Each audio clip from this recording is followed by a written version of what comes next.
एक ऋषि का ऐसा भयानक श्राप जिसने हनुमान जी की माता को स्वर्ग से उठाकर एक पल में बंदरियां बनाकर धरती पर फेंक दिया। कहानी शुरू होती है स्वर्ग की अप्सरा पुंजिक स्थला से। उस समय पृथ्वी पर महान ऋषि दुर्वासा कठोर तपस्या कर रहे थे। देवताओं के राजा इंद्र को डर लगने लगा कि कहीं ऋषि अपनी तपस्या की ताकत से इंद्रदेव से भी ज्यादा शक्तिशाली न बन जाएं और इंद्रलोक पर राज न कर लें। अपनी कुर्सी बचाने के लिए देवताओं के राजा इंद्र ने पुंजिक स्थला को आदेश दिया कि पृथ्वी पर जाओ और दुर्वासा ऋषि का ध्यान भटका दो।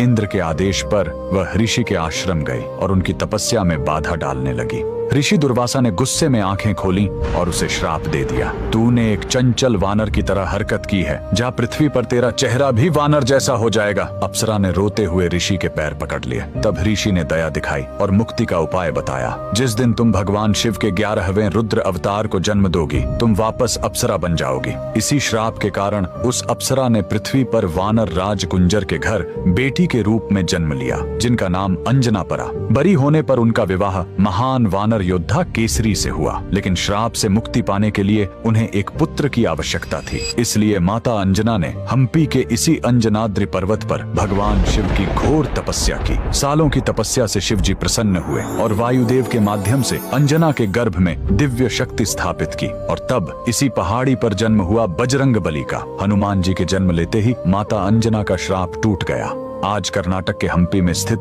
यह अंजनाद्रि पर्वत इस पूरी घटना के गवाह है। 575 सीढ़ियां चढ़कर आज भी भक्त उस पवित्र जन्म स्थान के दर्शन करने आते हैं। पवन पुत्र हनुमान के लिए कमेंट्स में जय बजरंग बली जरूर लिखें।